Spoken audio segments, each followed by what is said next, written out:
এই তো সকালবেলা মর্নিং ওয়াকে এসেছি, এসে একটু শরীরচর্চা করছি। এটা আমাদের ডেইলি রুটিন। এখানে প্রত্যেকদিনই আমরা আসি সকালে। ভালো থাকতে হবে। হ্যাঁ, একদম। শরীর ফিট না রাখলে ভালো কী করে থাকবো? আর যাই হোক, দুনিয়ার যে যাই হোক, আমাদের শরীরটাকে ঠিক রাখতে হবে। স্বাস্থ্যই সম্পদ। স্বাস্থ্যই সম্পদ। হ্যাঁ, কিন্তু স্বাস্থ্য, কলকাতার স্বাস্থ্য ভালো নেই।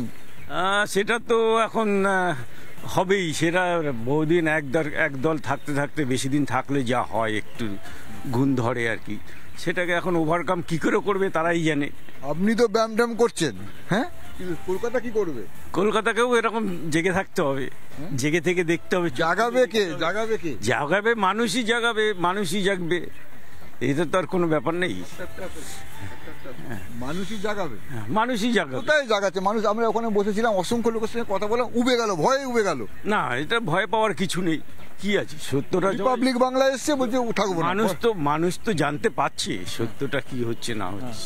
সেটা তো আমাদের নতুন করে কিছু বলার নেই।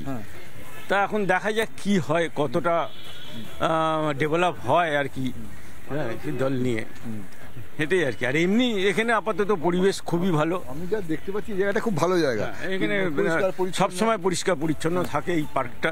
এখানে ঠাকুর ভাসান হয়। হ্যাঁ, এবং এখানকার কাউন্সিলর যথেষ্ট কাজ করে, বললে মানে মিথ্যে বলা হবে। যথেষ্ট কাজ করে এবং পরিষ্কার পরিচ্ছন্ন রাখার। কিন্তু যেটা প্রবলেম হচ্ছে, উনি বলছেন এলাকায় যথেষ্ট কাজ আছে, কাজ হচ্ছে, কিন্তু মানুষ এই যে আপনাদের এই এলাকাতেই তো হয়ে গেল, বাড়ি পড়ে গেল। না, আমাদের এখানকার কাউন্সিলর কাজ করছেন, পরিষ্কার পরিচ্ছন্ন রাখছেন, সাজিয়ে গুজিয়ে চেষ্টা করছেন। মানে মানে একটা ভয়ের জায়গায় পৌঁছেছে এলাকাটা। না, সেরকম কোনো কিছু না। আমরা বাড়িগুলো দেখছি, মানে আমার যা মনে হয় যে এই বাড়িগুলো পুরনো বাড়ি, কিন্তু না, এগুলো অনেক দিনেরই বাড়ি, মেনটেনেন্স করে। নতুন মানে 10-15 বছর, 10-15 বছর আগে, 10-15 বছর হয়েছে, 20 বছর হয়েছে এরকম আর কি। কিন্তু কিছু কিছু জায়গায় যা দেখতে পাচ্ছি, নতুন নতুন বাড়ি গজিয়ে উঠছে, যেখানে পাচ্ছে ফাঁকা জমি, জলা জমি বাড়ি হয়ে যাচ্ছে। এখন মানুষের বাসস্থানের একটা দরকার।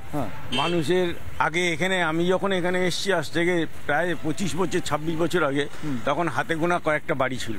এখন আস্তে আস্তে মানুষের সংখ্যাও বাড়ছে, ফ্যামিলি বাড়ছে, ন্যাচারালি বিল্ডিং নতুন নতুন হচ্ছে। পারমিশনও নিচ্ছে না তো। না, কিছু কিছু ক্ষেত্রে হতে পারে, কিন্তু পারমিশন ছাড়া এত বড় বাড়ি এখানে অবৈধ কাজটা কমই হয়। এই অঞ্চলটাতে কমই হয়। কিন্তু যেটা দেখা যাচ্ছে, রিজেন্ট স্টেটটা মানে অনেক শান্তির জায়গা এবং ভালো জায়গা, বাজারহাট সব। আপনি তো এটা এই কলোনির কথা বলছি না, মানে এই ওয়ার্ডের কথা বলছি না, গোটা কলকাতায় কোথায় কোথায় বাড়ি হয়ে যাচ্ছে, 10 ফুটের রাস্তা, বহুতল বাড়ি। হ্যাঁ, সেটা তো আছেই। সেটা তো আমাদের কলকাতায় কেন, পশ্চিমবঙ্গে এবং ভারতবর্ষের অনেক জায়গায়। কারণ এটা আমরা তো সব জায়গায় জানি না, সেটা কত দূর কি হচ্ছে না হচ্ছে, কতটা সঠিক হচ্ছে বেঠিক হচ্ছে। এখন মানে সব খবর রাখা তো এরকমভাবে সম্ভব না সবার পক্ষে। হ্যাঁ, দেখুন, দেখা যাক কি হয় আর কি, দেখা যাক কি হয়। হ্যাঁ, এই তো আশাবাদী মানুষ। হ্যাঁ, দেখা যাক কি হয়, আশাতেই চলে। হ্যাঁ, কিন্তু যা হচ্ছে সেটা তো ভালো কিছু হচ্ছে না। কিছু তো প্রবলেম হচ্ছে, আবার ভালো হচ্ছে, সব মিলেমিশে চলছে। দেখা যাক ভবিষ্যৎ কি বলে। যেটা মূল সমস্যা মানুষজন যেটা হচ্ছে, এখানে ভয় পাচ্ছে। বাড়ি কিনবো, যদি বাড়ি ভেঙে যায়, সেটা তো আছে, সেটা আছে। প্রমোটাররা চলছে, প্রমোটাররা কি মেটেরিয়ালস দিচ্ছে কেউ জানতে পারছে না। বাড়ি কিনে তো সমস্যা হচ্ছে, তবে আমরা এই এলাকায় সেরকম কোনো সমস্যা দেখতে পাচ্ছি না, মোটামুটি ঠিকই দেখছি। আচ্ছা, এই জায়গাটা একটা জিনিস দেখতে পাচ্ছি, আমি একজনের সঙ্গে কথা বলছি। ঠান্ডা কেমন পড়েছে?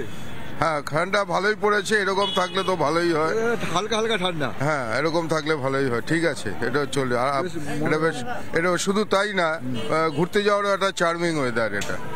কলকাতা থেকে চলে যেতে ইচ্ছে করছে? হ্যাঁ, কলকাতার একটু বাইরে, জাস্ট আউটসাইড দ্য কলকাতা। হাঁপিয়ে উঠছেন কলকাতায় নাকি? না, হাঁপিয়ে ঠিক সেই কথা না, এটা একটা মরশুম, ঘোরার মরশুম। আপনাদের এই যে কি নাম, জাগাজতিনে বড় একটা ঘটনা ঘটে গেছে। হ্যাঁ, দেখুন, এইটা বলতে গেলে আপনারা আমার কথাগুলো সব বাদ দিয়ে দেবেন।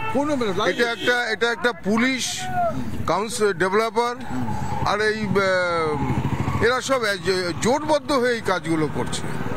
এটা পুরোপুরি, এটা তো জলা। দেখবেন আপনি আমাদের এই যত সমস্ত এই কলোনিগুলো আছে তার একটা ম্যাপ আছে, 1954 ম্যাপ পাবলিশড হয়েছে আলা ডিপার্টমেন্ট থেকে। ম্যাপে বার করুক না, বার করে দেখুক ওই জায়গাটা তো জলাভূমি ছিল, আমরা নিজেরা সাঁকো দিয়ে পার করেছি। ওই জায়গাটা যদি ভরাট করে যা হওয়ার তাই হয়েছে।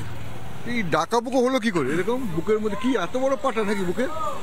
আছে তো, এরা তো পুলিশকে সাথে নিয়ে, কর্পোরেশনের অথরিটিকে সাথে নিয়ে এরা এই সমস্ত করে বেড়াচ্ছে। কাউন্সিলর তার সাঙ্গপাঙ্গরা এগুলো করে বেড়াচ্ছে চারি জায়গায়। যত ছোট ছোট হোক, একটা 13 ছটাক জমিতে এই 4 তলা 3 তলা এগুলো হয়, করে যাচ্ছে। রাস্তা নেই বলছে না, 10 ফুটের রাস্তা নেই ওখানে। রাস্তা তো নেই। আগে যে আমাদের ম্যাপ ছিল, যেগুলো কলোনি কমিটির যে ম্যাপ, আলা ডিমান্ডের ম্যাপ, সেই ম্যাপে তো রয়েছে মাত্র 4 ফিট রাস্তা। তারপরে ওই জলাভূমি বেরিয়ে রাস্তাটা একটুখানি বড় হয়েছে। এখন ভেঙে পড়ার পর লোকের নজরে পড়েছে, আগে তো পাড়া পড়শিকেও দেখেনি নাকি? অবশ্যই বলেছে, এবং দুটো গোষ্ঠীর ঝগড়াঝাটি ধাক্কাধাক্কি পর্যন্ত হয়েছে। দুটো গোষ্ঠী মানে? একটা তৃণমূলের কাউন্সিলর গোষ্ঠী বলেছে করা যায়, আরেকজন বলছে না এটা করা যাবে না, এটা জলাভূমির ওপরে, এটা ভেঙে যেতে পারে। এইভাবেই চলছে, করে দিয়েছে জোর করে। মানে জোর যার মুলুক তার। আমি শুনলাম আমি টিভিতে যে ওরা নাকি চেনে না কাউন্সিলর ডেভেলপারকে, খুব ভালো চেনে, সবাই চেনে এই এলাকা ডেভেলপারকে। এ তো বাঘাউদ্দিনের বাড়ি তার, এইখানকার লোকই তো না ডেভেলপ। এখান থেকে লোক বাঘাউদ্দিন বাজারের এখান থেকে গেলে সেকেন্ড গেটে তাদের ব্যবসা আছে, তার নাম আছে সুভাষ বেডিং স্টোর, সবাই জানে। কাউন্সিলর চেনে না, ডেভেলপাররা চেনে না, কাউন্সিলরের দল চেনে না। এই কি হচ্ছে এগুলো? বুক ফুলিয়ে করে যাচ্ছে। কেউ কেউ বলছে যিনি প্রমোটার তিনি কাউন্সিলর, এদিক ওদিক হয়ে যাচ্ছে খালি নামটা। এটা একটু আলাদা আছে, ডেভেলপার যারা করছে এটা একটু আলাদা আছে, কিন্তু কথা হচ্ছে সব যোগসাযোগে করছে। মানে প্রমোটার, কাউন্সিলর, পুলিশ সব ভোট পাখি বসে সব একসাথে। কখনো নির্দেশ হচ্ছে কর্পোরেশনের যে বাড়ি এখন করা যাবে না, কোন দিন দিয়ে এটাকে খুলে দিল আমরা নিজেরাও জানি না। সব টাকাতে সব কিছুই ছাড়া কি আছে? এক একজনের চেহারা দেখলে আপনি বুঝে যাবেন পুরো লাল হয়ে গেছে পুরো অবস্থাতে। ওই যে একটা বলে না সন্ময় ব্যানার্জি, ওই লাল চুল কাটে দুল, সব এই সব বুঝলেন পুরো লাল হয়ে গেছে নাকি? আপনি তো কালো হয়ে আছেন, আপনার হচ্ছে না? মাল থাকলে তো হবো, মাল আসছে না। ঠিক আছে, আরে ঠিক আছে, আপনি তো যা বলছেন লোকে তো শুনুক। হ্যাঁ শুনবে তো, লোকে তো শুনবে, নিশ্চয়ই শুনবে, কিন্তু বলতে পারছে না। কিন্তু কি বলছেন? না ছবি দিয়েছে, না এনার গাল কিন্তু লাল আছে। হ্যাঁ আমার গাল লাল থাকবে, তার কারণ হচ্ছে আমরা আনন্দে আছি তো, এই জন্য লাল আছে। আনন্দে আছে, আর যে আনন্দ নেই তার কালো হয়ে গেছে, ও মুকুলে কালো হয়ে গেছে, লাল আনন্দ কালো হয়ে গেছে। কিন্তু বলছে টাকাতে নাকি লাল হয়ে যাচ্ছে। হ্যাঁ সেটাই, টাকাতেই লাল, সব জায়গায় টাকাই লাল, টাকাতে লাল হচ্ছে। আমাদের নেই তো, আমরা আনন্দে লাল হচ্ছে আমাদের। আচ্ছা, অত টাকা অথবা আনন্দ? আনন্দ, আগে আনন্দ তারপরে টাকা। তো এখানে বলছে কাউন্সিলর, প্রমোটার, পুলিশ, ওইসব বুঝি না আমি। আনন্দে আছেন? আমি আনন্দে আছি। উনি কাউন্সিলর, প্রমোটার উনি বোঝেন, উনি আনন্দে আছেন। হ্যাঁ যদি পরিষ্কার বলতে হয়, বুকটাকে যদি সোজা রাখতে হয়, তাহলে এই কথা বলতেই হবে। এছাড়া অন্য কোথাও বলে যাবে না। তারা ভয় পায়, তারা বলতে পারে না, সাধারণ মানুষ এর মধ্যে যেতে চায় না। এই যে মাঠটা রয়েছে, এই মাঠটাতে মানে ঘেরা দিয়েছে, অনেক ফুর্তির ব্যবস্থা করেছে, কিন্তু এই মাঠটা তো একটা ট্রাস্টি বোর্ডের। এই লালকা মাঠটা, লালকা মাঠের কিছু অংশটা এটা ট্রাস্টি বোর্ড। আমাদের এই এলাকায় 7টা ক্লাব নিয়ে ট্রাস্টি বোর্ড নিজের খুশি মতো কর্পোরেশন করতে পারে। এটা নানা ধরনের কন্টেন্ট দেখার জন্য লাইক করুন, শেয়ার করুন আমাদের ফেসবুক পেজ, সাবস্ক্রাইব করুন আমাদের ইউটিউব চ্যানেল। পাশাপাশি অন্যান্য ব্রেকিং নিউজের জন্য অবশ্যই চোখ রাখুন রিপাবলিক বাংলায়।